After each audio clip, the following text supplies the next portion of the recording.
ಚೆನ್ನಾಗಿ ಗೊತ್ತಿದೆಯೇನು? ಎಡೆ ಬಿಚ್ಚಿ ವಿಷಕಾರುವ ಮಾನವ ರೂಪದ ಸರ್ಪಿಡಿಗಳ ನಾನು. ನನ್ನನ್ನೇನಾದರೂ ಕೆಳಗೆ ಸುಮ್ಮನೆ ಮುರುತಿಗೀಡಾಗಬೇಡ.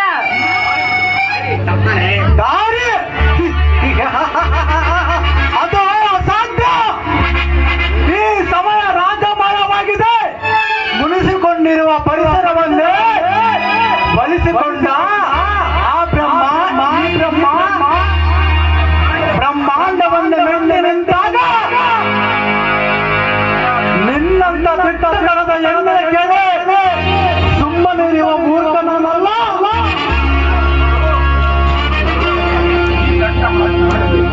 ನೋಡು, ಈ ದಟ್ಟವಾದ ಕಾಡಿನಲ್ಲಿ ನೀನು ಹತ್ತು ಕೂಗಿ ಕರೆದರೆ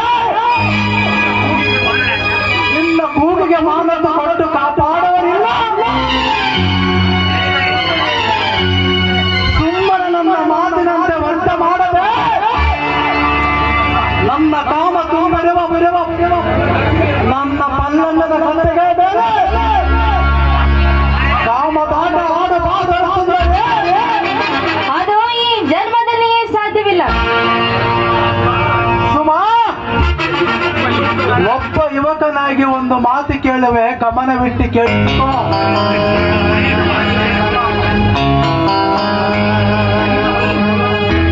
ಹೆಣ್ಣಿನ ಮನಸ್ಸಿಗೆ ಉಲ್ಲಾಸ ಸಿಗದ ಅದೇ ಒಂದು ಬದುಕೆ. ನೀನು ಹೇಳು ಸುಮಾ, ನವೀನನನ್ನು ಪ್ರೀತಿಸಿ ಅವನಿಂದ ಏನು ಸುಖ ಕಂಡಿರುವೆ? ಪಂಜರದ ಅಕ್ಕಿ ಆಗೋಗಿಂತ ಆ ಅಕ್ಕಿಯನ್ನು ಕೂಡಿ ಕಂಡಲ್ಲಿಗೆ ಮನ ಬಿಟ್ಟು ಹಾರಾಡಬಹುದಲ್ಲವೇ? ನನ್ನ ಮಾತಿಗೆ ಒಲಿದು ನಿನ್ನ ಅರಮನೆಯಲ್ಲಿ ಇಟ್ಟುಕೊಂಡು ಆಲೋಚನೆ ಮಾಡುವ. ಹೌದಲ್ವಾ? ಆ ನವೀನನನ್ನು ಬಿಟ್ಟು ಇವನನ್ನು ಪ್ರೀತಿ ಮದುವೆಯಾದರೆ ನಾನು ಮಹಾರಾಣಿ ಅಂತ ಬದುಕಬಹುದು. ಆ ನವೀನನನ್ನು ಮದುವೆಯಾದರೆ ಕೊನೆಯವರೆಗೂ ನಾನು ಸಾಯುವವರೆಗೂ ಬಡತನ ತಪ್ಪಿದ್ದಲ್ಲ. ಇವನನ್ನು ಮದುವೆಯಾಗಿ ಹೇಗಾದರೂ ಮಾಡಿ ಮಹಾರಾಣಿಯಂತೆ ಬದುಕಬಹುದು. ಒಂದು ಹೆಣ್ಣು ಸಿರುವಂತೆಗೆ ಆಸೆ ಪಡುವುದು ತಪ್ಪೇನಿದೆ? ಏಕೆ ಸುಮಾ ತುಂಬಾ ಕಡವಾಗಿ ನಿಂತಿರ್ತೇನೆ ಅಲ್ಲ? ಹಾಗೇನಿಲ್ಲ. ನೀವು ಆಡುತ್ತಿರುವ ಈ ಮಾತಿಗೆ ನಾನು ನನ್ನನ್ನೇ ಮರೆತು ಬಿಟ್ಟೆ. ಆದರೆ ನಿನ್ನ ಮಾತಿಗೆ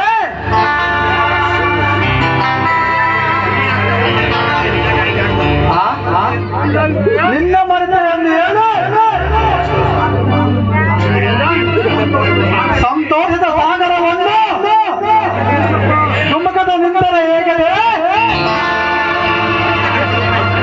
ಹಾಗೇನಿಲ್ಲ. ನಾನು ಈಗಾಗಲೇ ಆ ನವೀನನ ಪ್ರೀತಿ ಮಾಡ್ತಿದ್ದೀನಲ್ಲ, ವೆರಿ ಗುಡ್ ವೆರಿ ಗುಡ್. ಅದರಂತೆ ಆಗಲು ಅಂಬರದ ಹಕ್ಕಿಗರಂತ ಆಡಿಯಾಗ